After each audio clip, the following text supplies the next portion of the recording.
Hi everyone, my name is Mahnaz Sepehrmanesh and I recently graduated from Cornell University in the Department of Biological and Environmental Engineering with my PhD. I'm excited I'm here today to share some of my work with you. I am going to share my screen so that we can dive into the slides together. As you can see, the title of my presentation is Verification of Runoff Risk Forecast for Agricultural Nutrient Management in New York State. Before getting into any details, I want to briefly explain the motivation for this work. Nutrient losses from agriculture are highly sensitive to timing, especially the timing between manure application and rainfall events. This means that even when farmers follow best management practices, a poorly timed rainfall event can still lead to significant nutrient losses. To address this, several states, including New York, State have developed runoff risk forecast systems to support agricultural decision making.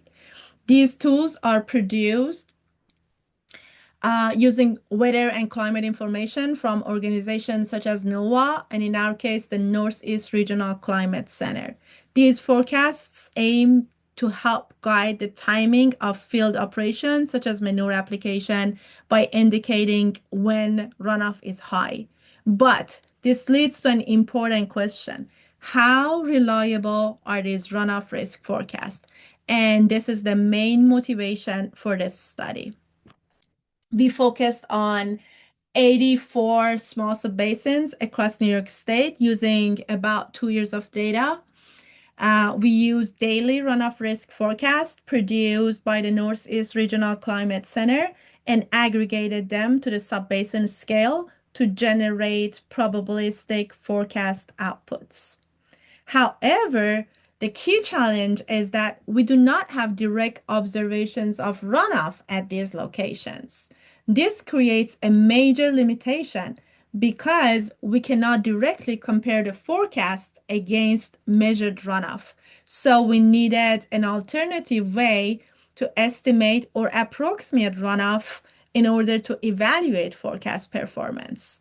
To address this limitation, we use an R package called grwatt to generate synthetic runoff time series. This approach allows us to estimate runoff based on stream flow and climate inputs like temperature and precipitation. And using this synthetic runoff estimates, we were then able to compare the forecast against these observations and perform forecast verification analysis. With this setup, we evaluated forecast performance using several metrics and examined how these metrics vary across space, starting with accuracy, which represents the percentage of current predictions, indicating both correctly predicted runoff events and correctly predicted non-events. The overall accuracy in the state is about 73%. On the map, the color scale ranges from red, indicating lower accuracy, to green, indicating higher accuracy. We see that green areas, particularly in southeastern New York, as well as part of western New York State and around New York City, show higher accuracy, meaning the forecasts perform relatively well in those regions. Next, the hit rate measures how often the forecasts correctly predict actual runoff events. The overall hit rate is about 34%, which indicates that a substantial number of true runoff events are being missed. Spatially, several sites in Hudson Valley show lower hit rates, highlighted in red, meaning the forecast often fail to capture real runoff events in those areas. This is especially important because missed event can lead to nutrient losses. Finally, the false alarm rate measures how often the forecast predicts runoff when no event actually occurs. The overall false alarm rate is about 17%. On this map, green indicates fewer false alarm, while red indicates higher false alarm rates. We observe that Western New York generally has lower false alarm rates, while the Hudson Valley shows higher false alarms, meaning the forecast tends to over-predict runoff in those regions. Overall, these results highlight clear spatial variability, showing that forecast performance is not uniform across New York State.